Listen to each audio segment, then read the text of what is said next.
तो इसके बाद हम बाकी कंडीशंस लिखेंगे। अगली कंडीशन है अगर 51 से लेकर 60 तक है, 60 तक है तो उसको मिलेगा C1 ग्रेड।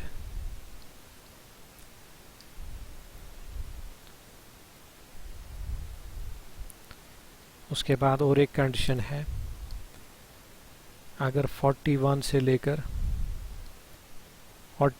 लेकर 50 तक है, किसी के मार्क्स इस रेंज में है तो उसको मिलेगा C2 ग्रेड।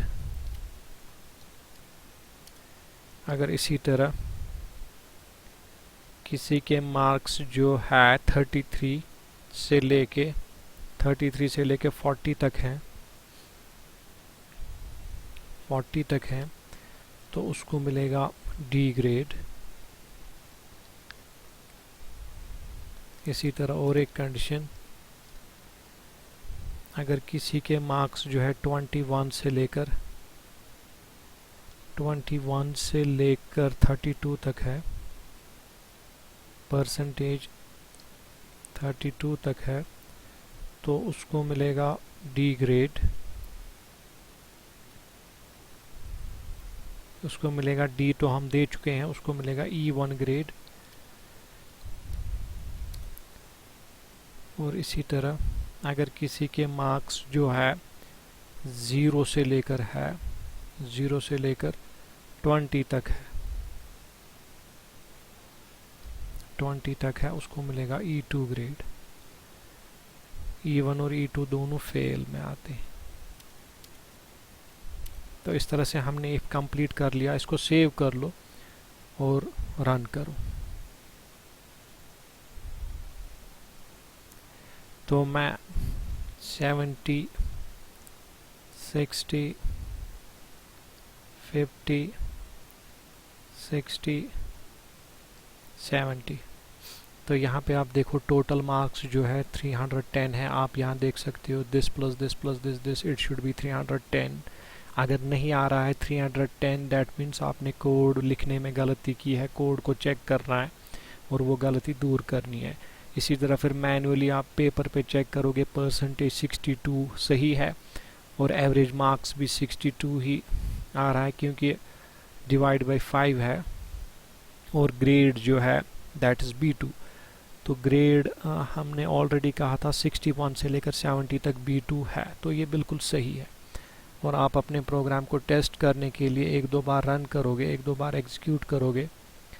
तो अगर मैं सपोज 20, 30, 20, 20 और 30 बहुत कम मार्क्स दिए मैंने तो ग्रेड E1 जो है 21 से लेकर 32 तक है। इस तरह से आप ग्रेड भी कैलकुलेट कर सकते हो। तो मैं फिर से एक बार ये इफ थोड़ा आपको समझाऊंगा। यहाँ तक तो ये पता है आपको कैलकुलेशंस। अब इस इफ पे थोड़ा कंसंट्रेट करना है। तो हमने लिखा if percentage greater than equal to 91 and percentage less than equal to 100। तो पहले वाले इफ को हमने दो कंडीशंस दी, ये वाली कंडीशन और ये वाली कंडीशन, और बीच में एंड ऑपरेटर है। तो लास्ट टाइम भी मैंने कहा था जब and operator and logical operator बीच में होता है, in that case both conditions must be true, then only the net result will be true. यानी ये इफ तभी ट्रू होगा जब ये दोनों कंडीशंस जो है ट्रू होगी। यानी जिस बच्चे की परसेंटेज 91 से लेकर 100 तक होगी उसको ग्रेड A1 प्रिंट होगा। अब अगर इन दोनों में से एक भी कंडीशन फॉल्स हुई या दोनों कंडीशंस अगर ये फॉल्स हुई तो एलिफ पे जाएगा। लेकिन अगर ये वाला इफ ट्रू हो जाता है ये प्रिंट हो जाएगा, फिर एलिफ पे नहीं जाएगा। अगर ये इफ ट्रू हुआ प्रिंट सीधे हो जाएगा, इस एलिफ पे बात जाएगी ही नहीं, यहाँ पे ये जाएगा ही नहीं। लेकिन अगर पहले वाले इफ में ट्रू नहीं हुआ तो ये दूसरे वाले एलिफ पे जाएगा। वहाँ पे चेक करेगा क्या बच्चे की परसेंटेज 81 से लेकर 90 तक है। यहाँ भी एंड है, दोनों कंडीशंस ट्रू होनी चाहिए। एक तो ग्रेटर देन इक्वल टू 81 होना चाहिए, less than equal to 90, which means it should be from 81 to 90, तब जाके ग्रेड A2 प्रिंट होगा। लेकिन अगर इस रेंज में भी मार्क्स नहीं है, अगर यहाँ पर भी फॉल्स हो जाता है, ये कंडीशन या ये कंडीशन फॉल्स होती है या दोनों कंडीशंस फॉल्स होती हैं, तब तीसरे एलिफ पे बात जाएगी, तब तीसरे एलिफ पे जाएगा।